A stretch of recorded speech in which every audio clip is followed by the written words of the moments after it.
Lazare, à Villiers de l'Isle-Adam. Au verbe de Jésus, le cadavre vagit. Le sépulcre accouchait d'une forme olivâtre, dont les cils dégrafés versaient des regards d'âtre, et la foule, béante, ainsi qu'un bœuf mugit. L'aurore courtisait les lys de Béthanie. Les bras de l'affranchi du manoir sans ventaille se prirent à tiquer en bras d'épouvantail. L'un grillon folentait la mâchoire jaunie. Lazare s'avança d'une roideur de fer, entre son front hideux fanant les jeunes filles, et le lent bégaiement des pas à ses chevilles, tombé du ciel, on lui dit monter de l'enfer. Les arômes, qu'avec leurs larmes solennelles, sur sa peau ses deux sœurs avaient voulu verser, envahissant son odorat, faisaient danser des rides sur sa face et gicler ses prunelles. L'aquilon répandu des cèdres de l'ébal sifflait dans ses cheveux droits ainsi que des chaumes et décrochait les vers dont les têtus monomes serpentaient dans les plis poudreux du lin tombal. Une onde qui passait lui jeta la copie du corps qui l'habillait sur la terre autrefois. Il faillit crouler quand, se trouvant sous ses doigts, il eut soudain l'éclair d'une extase tarie. Puis il sembla traquer un gibier qui jadis devait être sa joie. Il tâta sa mémoire, mais aucun lait ne vint de la mamelle noire. Dans ces sables humains sombraient les oasis. Du clocher de son crâne il supplia les cloches, mais vain fut son souhait d'une obole d'airain. De sa nuque à ses yeux, comme sur un terrain, ses longs doigts sarmenteux cognaient tels que des pioches. La splendeur secouée aux branches du savoir, son air d'apothéose et ses tapis d'étoiles, les arcanes d'en haut sucés jusqu'aux moelles, qui donc put annuler cela d'un éteignoir?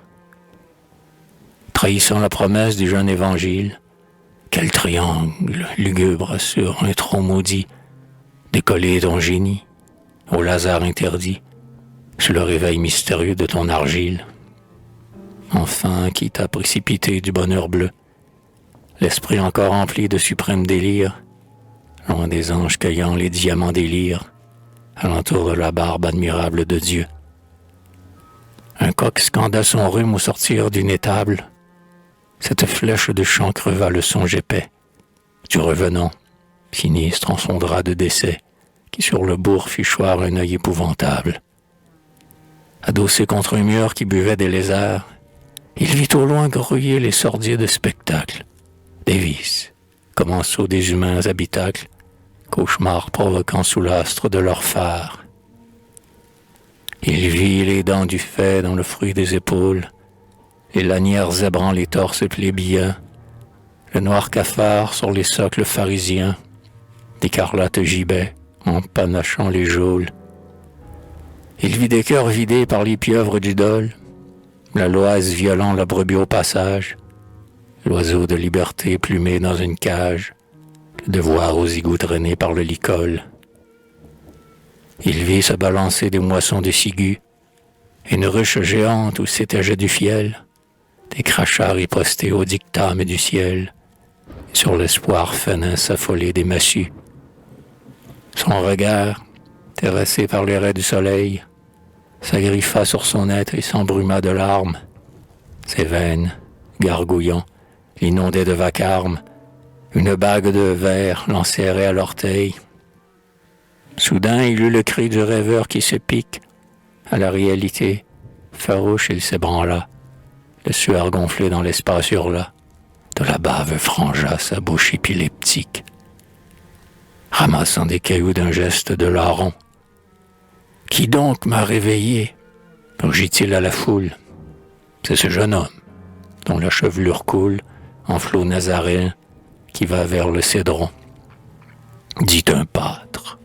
À ces mots, Lazare à l'âme douce, que Marthe et que Marie avaient d'adieu lavé, fonça, lourd des vengeurs dont il s'était pavé, dans la sente où coulait la chevelure rousse.